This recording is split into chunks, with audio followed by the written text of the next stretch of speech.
Hello and welcome. Is democracy doomed in some African countries? And is there an alternative political system that speaks more uniquely to the continent's needs? Recently held elections in Cote d'Ivoire were meant to unify the country after the 2002-2003 civil war, but it's caused more political tensions instead. The Independent Electoral Commission declared opposition candidate Alassane Ouattara the winner, but the country's constitutional court says the incumbent president, Laurent Gbagbo, won. It's the latest in a string of troubled elections in Africa where leaders refuse to relinquish power. In Kenya and Zimbabwe, protracted political disputes were resolved with the creation of power-sharing governments. So today we ask, what is the future for Africa's troubled democracies? A reminder, you can call in with your questions and comments. We also welcome your text messages and emails on this show. Joining us here in Washington is Augustin Duogi, a senior legal advisor to President Laurent Gbagbo here in the United States. From London, we have Paul Collier, one of the world's leading authorities on politics and economics in the developing world. In his book, Wars, Guns and Votes, Democracy in Dangerous Places, he explores the issues of corruption and political instability in emerging nations.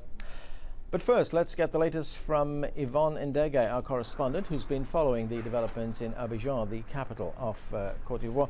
And Yvonne, what is the situation right now? We appear to have parallel governments in Cote d'Ivoire. Who's in charge? Well, it really depends who you ask, because on the one hand you have Alassane Ouattara, leader of the opposition, who believes that he won the November 28th runoff. His victory was endorsed by the country's electoral commission.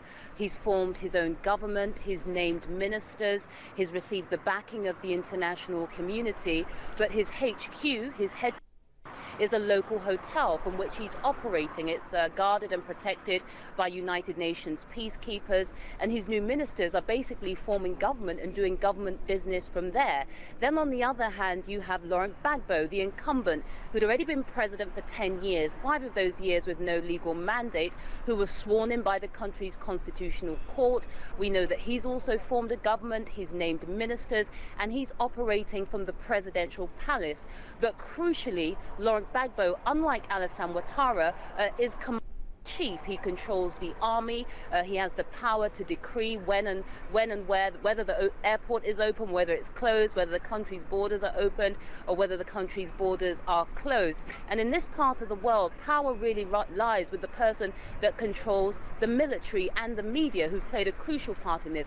For many Ivorians, they don't even know that there was an election dispute, that the outcome of the runoff was disputed, because their only source of information has been state television, and state television has told them that the winner was Laurent Gbagbo. So it's simply very unclear to many people who's in charge. They feel like they have two presidents. Okay, remind us how we got to this position. Now, at the end of the election, Alassane Ouattara was declared the winner with 54% of the vote, just over 54% of the vote, and Laurent Gbagbo had 45% of the vote. Then, of course, a whole bunch of votes were declared invalid, and those were votes in the strongholds of Ouattara, and Laurent Gbagbo becomes president. Which result was certified by the Election Commission? Well, in a nutshell, the Electoral Commission was divided against itself. It simply couldn't decide who the winner was, and some famous pictures went around the world of a scuffle at the Electoral Commission's office, where you actually see the spokesperson for the Commission trying to read results, and he's being apprehended and stopped by what were alleged supporters of Laurent Gbagbo. Simply, it's been very unclear to people exactly which results to believe. Now, there is a debate here, a legal debate, about who is the final authority. Technically speaking, at least what we've been told, is that the Electoral Commission's results, whatever they happen to be, have to be certified by the country's constitutional court within a 72-hour period. Now, that didn't happen, and the constitutional court stepped in, but supporters of the opponent, Alassane Ouattara, say that that was a deliberate and premeditated attempt by Laurent Gbagbo's camp to make sure that the Electoral Commission didn't announce the results in time, so that the whole matter taken over by the Constitutional Court. Rumour is that the president of the Constitutional Court is Laurent Gbagbo's longtime friend, a longtime supporter, so it was that he was going to declare that Laurent Gbagbo won the results. Now, about those council votes, this was announced on television on the day that Laurent Gbagbo was declared the winner by the President of the Constitutional Court, that 7 key regions were having their results cancelled, and all those regions, from what we can ascertain, were strongholds of Alassane Ouattara, leader of the opposition. Yvonne, we just have a little time left. If you could be brief, how are ordinary Ivorians responding to what is going on? As you pointed out, many of them don't know that a dispute has been declared, but is there any immediate impact of what has happened? Well, that's right. I mean, if you're not interested in politics, life is going on as normal. Remember, there have been some violent protests, there's been roadblocks, there have been curfews, the airport has been closed, so it's been very difficult to carry on life as normal. But today things are slowly getting back to what feels like normal. The shops are open, the banks are open, doing business, but it's had a tremendous impact obviously on the economy, particularly the informal economy. People selling fruit and markets, for example, have been shut for basically 2 weeks. So now for many people, they just want life to go on as normal, but there is also a confusion for them. For example, if they want to pay their taxes, do they go to the government of Alassane Ouattara, that's at the Gulf Hotel, the hotel that's been turned into the opposition HQ, or do they go to the normal government offices where civil servants, we're told, swear allegiance and service to Laurent Gbagbo? It's a confusing picture for Ivorians, but one senses just walking around Abidjan that they're tired of this confusion. They're tired of the political impasse, and as it's not even been resolved yet, they're just desperate to get back to normal life, and that's what they're trying to do. Thanks, Yvonne. Yvonne Ndege there, reporting from Abidjan in Cote d'Ivoire. Well, let's go to our guests. With me I have in the studio Augustin Duogi. He's the legal advisor to President Laurent Gbagbo. And in London we also have Paul Collier, who will be joining us in a moment. But let me start with Augustin Duogi here with me in the studio. On the face of it, it sounds like your client has made a power grab. That's a very interesting way to put it. You have to go to the legal history of this whole dispute. There used to be only one party system in Ivory Coast. I find it very interesting. It would also almost be amusing if the stakes were not so high. That Gbagbo, who has fought for democracy all his life, is accused of being a strong man, of power grabbing, and so on. I'll tell you, there used to be only one party in Ivory Coast, under Houphouët-Boigny, the first president. And during that time, the elections were held and controlled by the Ministry of the Interior. So it gave the incumbent a huge advantage. And those were the days, for those who follow African politics, where the incumbent would win by 90+%. President Gbagbo, who had been in the opposition at that time, he's been an opponent for 30 years, never advocating violence. He fought for an independent commission. He said it doesn't make sense for the incumbent to control his own fate. And so that's how the Independent Electoral Commission came into being. If you notice, the majority... Okay, but if we look at the situation right now, look, the initial result was that Alassane Ouattara got 54% of the vote. Then all those votes were declared invalid in strongholds, his strongholds. Yeah, for very good reason. But before you get to that, the Constitution is very clear. The way the system works is after the vote, the Commission has 72 hours to declare the winner. That's provisional. The final authority rests with the Electoral Council, which is like a tribunal. That's the Constitution. The electoral law is written that way. In addition, the reason I said it looks like a power grab, because the rest of the world doesn't believe that.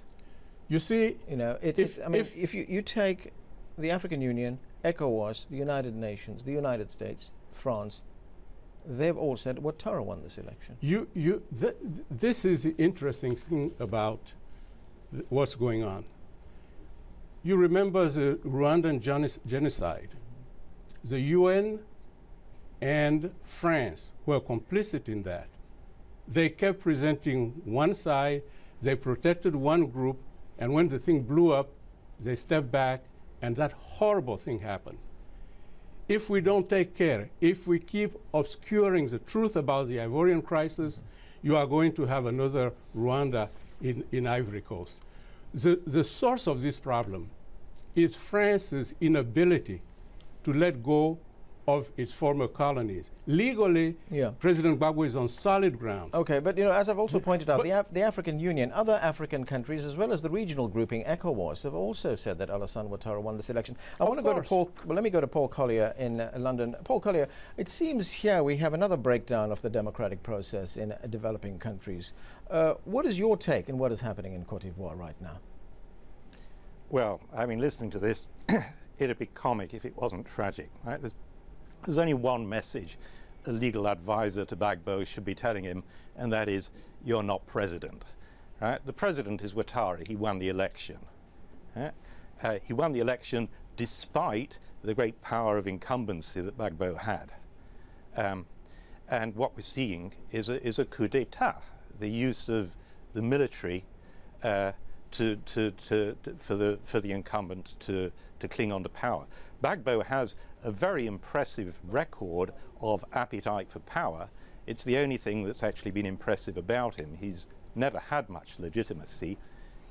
He won an election in which all the powerful candidates were already debarred, and then he clung on to power for 5 years after the expiry of his term, finally held an election and lost it, and now won't step down. That is the tragedy in itself. Across Africa, there are other examples of that, but elsewhere in West Africa, you've had governments fighting elections, being defeated and stepping down. In Ghana, the government was narrowly defeated and stepped down. In Sierra Leone, the government narrowly defeated and stepped down. Cote d'Ivoire, which 20 years ago was way ahead of Ghana and Sierra Leone, has now fallen way behind, and it's a tragedy. Okay, I'm going to give you a chance to respond to that, but we're going to have to take a break right now. We'll have much more of our discussion in just a moment. We'll be right back. Stay with us.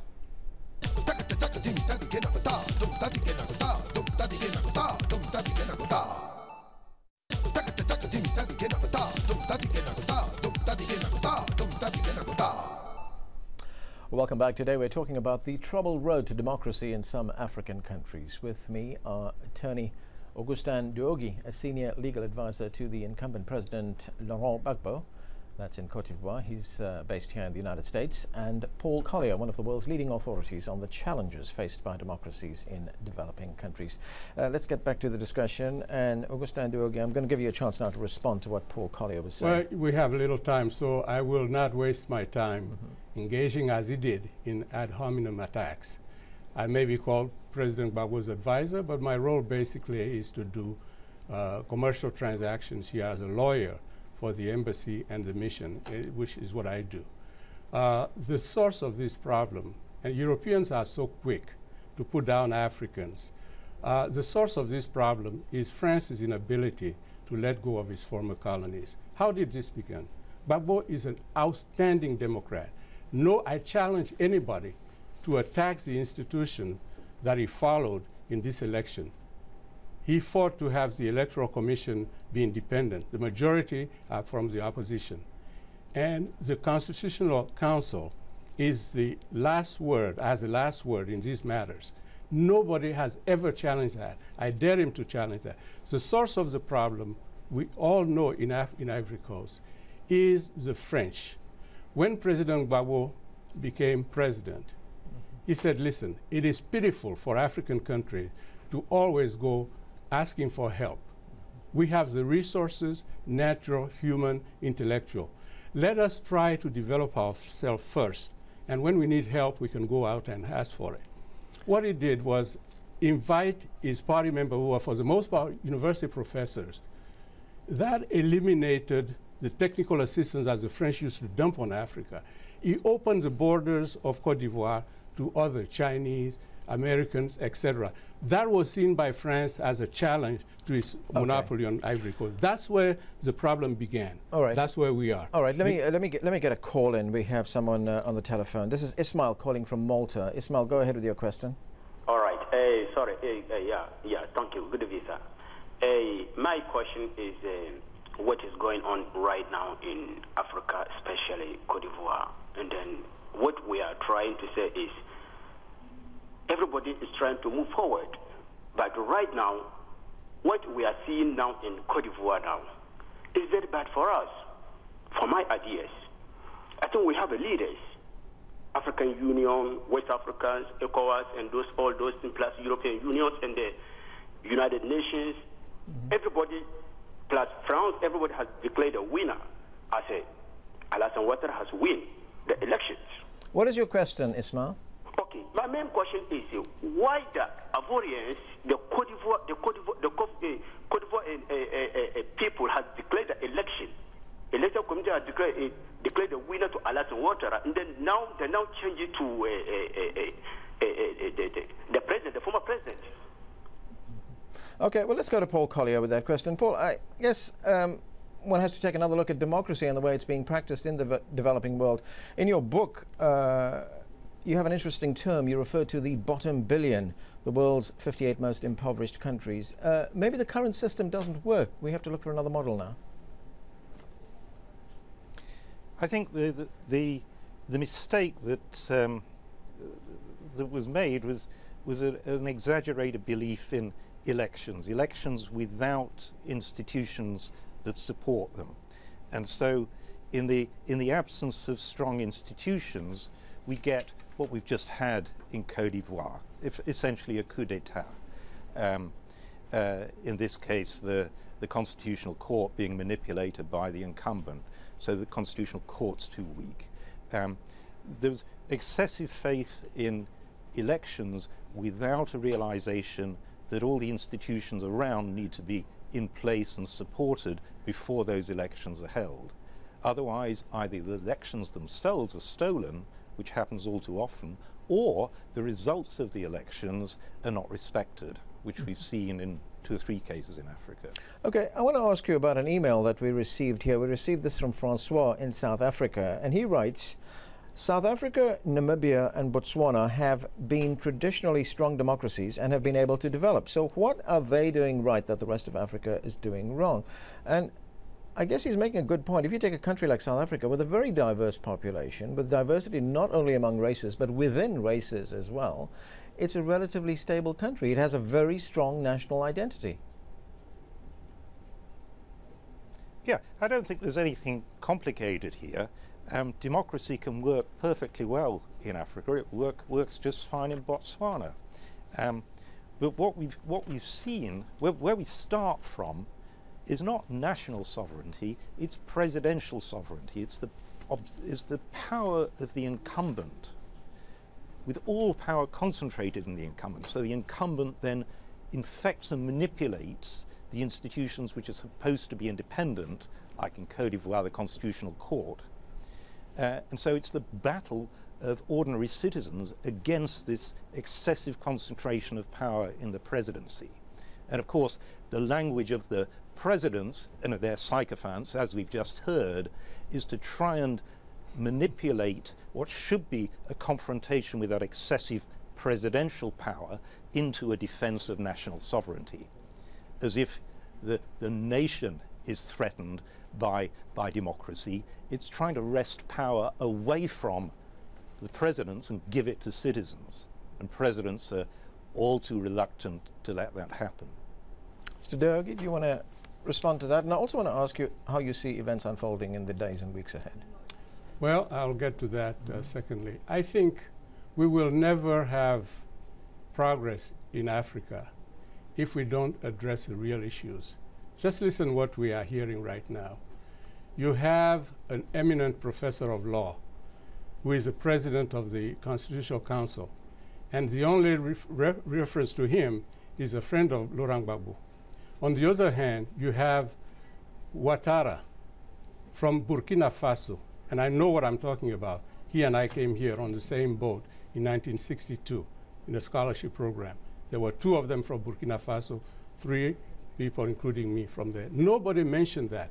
President Gbagbo took a special decree in accordance with the Constitution to make him eligible. He said to the country, look, France is waging a war against our country because the pretext is that Ouattara is not eligible.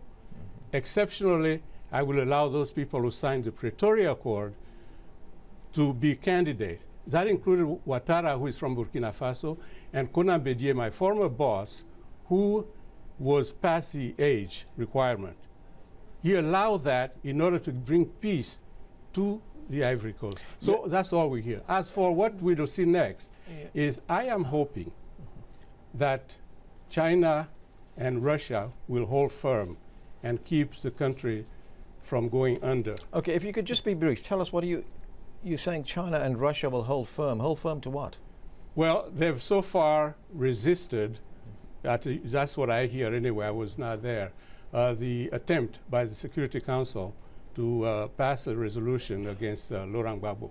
What I see going forward is this. I am praying for Cote d'Ivoire that people will listen to reason, look at the Constitution, look at the violence committed by people in the north, and hold back.